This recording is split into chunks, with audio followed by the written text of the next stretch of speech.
13. Watch for the construction daytime work on 90 between St. Martin's Neck Road and Coastal Highway. Sussex County, big roads moving along. 113 Route 1, good to go. That's your traffic for the Voice Radio Network. All right, 8:23. It is the Bill and Jessica Show. Good morning to everybody jumping on our Facebook Live this morning. Also, listen to us on the Bill and Jessica podcast. Make sure to listen to us 24 hours a day, 8 days a week, as I like to say. Yep. Top left-hand drop down on our app, and you can check out segments from our show, including this one a little bit later on. We welcome live to the hotline Mayor Rick Meehan from Ocean City. Good morning. Good morning. Morning, Bill. Good morning, Jeff. Hi. How you doing today, Mayor? I'm doing great. Hey, it's a beautiful day, so great day for Ocean City. Yes, absolutely. Well, thank you so much for checking in. We're rolling into January, getting ready to go into February. I Can't know. believe it. It's flying by. I know. It really is. How ready are you for spring? How ready are you for that warm weather in Ocean City? Well, I think we're always ready for the warm weather once we get past the holidays. Mm-hmm. The sun's out today, so, when you walk outside, it's not quite that warm weather we're anticipating. But, yeah, I think once we get into January, everybody in Ocean City is starting to think about the summer. I know, Yep. man. Can't wait. Before we get into stuff going on ahead, let's back up a little bit. Can you kind of give us like a wrap up of MLK Dream Fest? How was it? You guys did the first annual MLK Dream Fest in Ocean City. How did it turn out?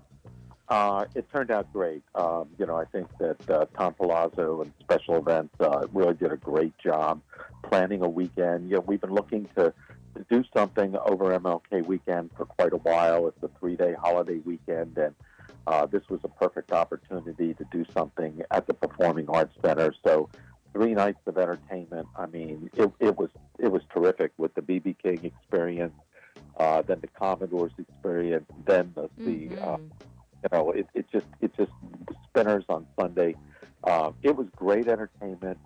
We had a great response. I think it's something we can build on.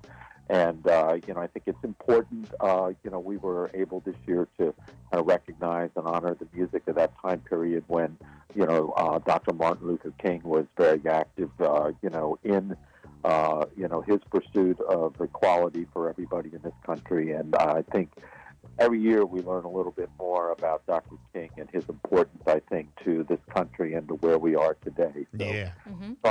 I thought it was excellent. There was also a really, really good event held at the Center for the Arts at the Art League Okay. out of the afternoon. And what they recognized was the gentleman, just forgot his name. I apologize, from Berlin. Okay. That Brian Russo wrote a song and did a documentary about his contribution with the wording to the song "We Shall Overcome." And his name's Tyndall, and he was from Berlin, and they recognized him.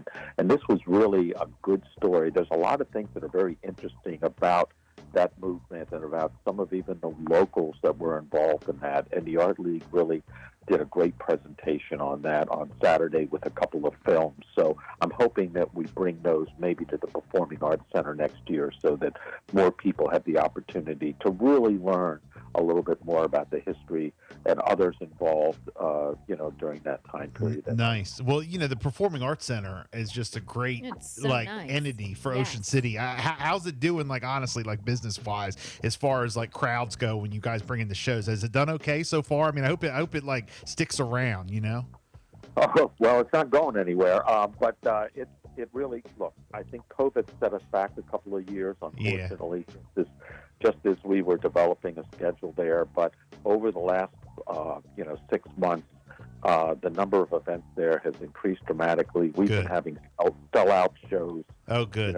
Good. Some of the Fiddler on the Roof, those type of Broadway shows here. Some of the other shows, The Greatest Piano Man was a sold-out concert for the mayor's New Year's concert. So we're starting to see sell-out shows at the Performing Arts Center. So I think you're going to see bigger and better things coming there, putting together a schedule for this year. Well, I don't know if you guys got excited, but I saw Louis Black, comedian, coming, and I was like, oh, man, they're getting some good shows in here. Well, it's true. And, when you look at some of the things that are coming in there, and I go to most of the things. I enjoy going, and Right. and I talk to people, and they say, "Wow, we weren't aware that you were doing these kind of things." Right. And especially when we bring in the Broadway type shows like The Fiddler on the Roof and some of those others. And I think you're just going to see it grow. I think you're going to see that schedule expand. And, the Performing Arts Center is really a hidden gem right there at the convention center. So we're looking to take advantage of it and really to bring entertainment to this area that people aren't used to seeing and taking advantage of just a beautiful facility. Good. I wanted to ask you, I know this is on Assateague, but there was a story, last week about the giant whale that washed up on the beach. And, I have a buddy of mine that works down at Assateague. I was talking to him about like what they do with, something like that. And, he was telling me the ins and outs or whatever. But has anything like that happened in Ocean City? Anything washed up on the beach in Ocean City recently? We've been seeing this all up and down the East Coast. And is it because of what I'm seeing now all over the news and trending, these wind farms? Is that, what's your take on that with the whole whale? Well, we haven't had anything like that, wash up on Ocean City recently. Right. And this was really a large whale that washed up on Assateague. I'm not really sure, about that. That's something that, I know environmentalists are really looking into, and the effects of, ocean vessels and, the wind farms and the product, the development of wind farms along the Atlantic coast. There isn't really any activity going on right now offshore in Ocean City, but there are areas to the north of us.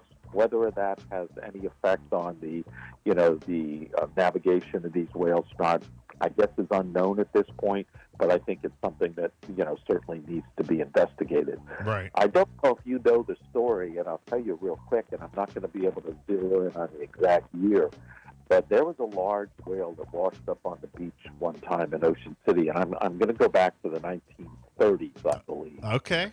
Or maybe the 40s. I don't know if you're aware of this. I could get you the dates. But this large whale washed up on the beach, and they really weren't sure what to do with it. And now we're going back a long time. So what they decided to do was well, why don't we blow it up? Really? And they dynamited. They blew up this whale right on the beach. This was a huge whale. What? Well, it turned out really that wasn't the proper way to dispose of this animal. It doesn't sound like it. Because the blubber went everywhere in the air, stuck to all the wooden buildings along the boardwalk, and the entire boardwalk smelled like dead whale the entire summer. So it's one of those stories that's archived at the museum, and it's pretty interesting. But the key there is that the note is don't blow up the whale. Right. Well, I don't think that would happen under Mayor Rick Meehan's regime. I don't think so. Make the same mistake twice. I guess they figured this was a really good idea. Well, it turned out it wasn't a very good idea. Wow. Oh my gosh. But that is a true story. I just don't really know the exact year that it occurred. Yeah. Wow, that's something. You know what? That is crazy because, my buddy who does work down at Assateague, I asked him, like, what do you do when something like that happens? And they, talk about dragging it up to the dunes, and they got to get, the environmentalists to come in and get samples, etc. And really, they just leave it until they're able to bury it. And, that's correct. I said, well, I'm sure like the birds are going to have at it. Yes. So is that like, if that happened in Ocean City, is that kind of the same? Because you guys got the boardwalk though. So how would that work? Would you have to drag it down to where the dunes are? Like somewhere, I know a hotel, wherever you drag it to ain't going to be happy if you have to put it in front of a hotel in the dunes. Well, I can tell you we have had whales not quite of that size. That's a large mammal that washed ashore. And we have buried carcasses years before. Okay. So you bury it. Yeah, that has happened. As far as on acid, that's a line. Be able to move the animal float through the dunes and allow the birds and everything really to connect the process. Yeah, so, it is. Wow, man, That's something. You know, Mayor Rick Meehan is sitting there thinking, I just hope this doesn't happen. that would be your hope. Like, okay, Bill, you're talking about this a little too much. Yeah, just hopefully it won't happen. I ain't got to deal with it. Fun, okay. No, it's really unfortunate. You know, hopefully we're not see that occur. You know, again for a long time. So that's yet to see that. Right, right. Hey, Mayor, you're breaking up just a little bit. Just FYI. Not sure if how's that a little better? Yeah, that's a little bit better. Real quick, I did want to touch on a couple more things. There was an article in the Dispatch talking about how the council approved updated remote work policy, and you know, with COVID and all, there was a lot of quote unquote working from home. What was that all about? And I did read the article, and apparently you guys are going to continue to be able to do remote work. Is that what I'm reading? Yes. You know, it's 2023, and, you know, a lot of things have changed in the workforce, and I think you're right, Bill. COVID, you know, brought some of those things about. And there are certain jobs in Ocean City, you know, where it does make sense or it is possible to work remotely. Right. Of course, that has to be approved. It has to be approved by your supervisor and, you know, follow certain criteria.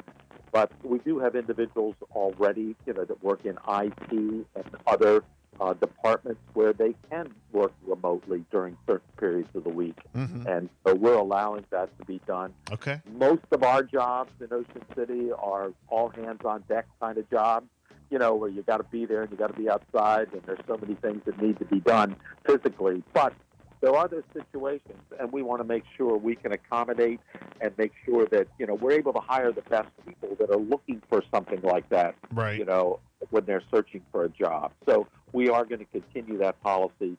It only applies to a few people at the present time. You know, I think there's a limited number of positions that would qualify for that. But Mm-hmm. I think it's important to be proactive, you know, in 2023. Yeah, no, absolutely. I agree. And then, you know, got to mention, because, you know, we're talking about it already being almost February, St. Patty's Day parade coming up. Am I still going to get the call? Am I don't want to jinx it again this year. Gee, Bill, 2 years in a row, you know. I know. No, absolutely. We're going to get up with you pretty soon. It's an Irish parade, so we don't plan it too far in advance. But Right. you're going to be right out there center stage, helping us, you know, announce that parade on parade day. So, you know, we're looking forward to it. And, you know, unfortunately, because of COVID and then the weather, you know, we haven't had a parade for 3 years. That's crazy. That's never happened, right? No, it's never ever happened, and you know, we're really excited about this year and anxious, you know, to bring back the St. Patrick's Day parade. It's such an important part of that weekend. I mean, it's really what developed that weekend as being a big weekend in Ocean City, and you know, we know that if it doesn't come back, that weekend is going to fall back a little bit. So we're really excited about it this year, and we'll be getting up with you soon. But let's start the prayers stay up for the good weather this year. Yeah, Okay. no, and what's roundabout the date? It's March. It's March 11th. 11th. Okay. The parade is always the Saturday before St. Patrick's Day, unless it falls on St. Patrick's Day, of course, which is, you know, the Saturday. But it's always the Saturday before. So we're already planning it. Had a parade meeting, preliminary meeting yesterday. Nice. We've already got about 40 people signed, or 40 groups signed up, which is really quite a large number this early on. So, Man, you know, already. It's the largest St. Patrick's Day parade in the state, and we're looking to grow on that this year. Yeah, well, we're not going to do 3 years in a row. We're going to have it this year. I mean, that's it. Wow. It's it. It's All in the right. books. We're ready. We'll start the warm-up. Right. Well, look, Mayor Rick Meehan, again, thank you so much for checking in. Thank We you. appreciate it. You know, thanks for everything you do. And, you know, we'll talk to you soon, my friend. All right, Bill, Jessica, thank you so much. Thank you. Thanks. Have a good one. There he goes, Mayor Rick Meehan from Ocean City. Like him. It's our buddy, 837.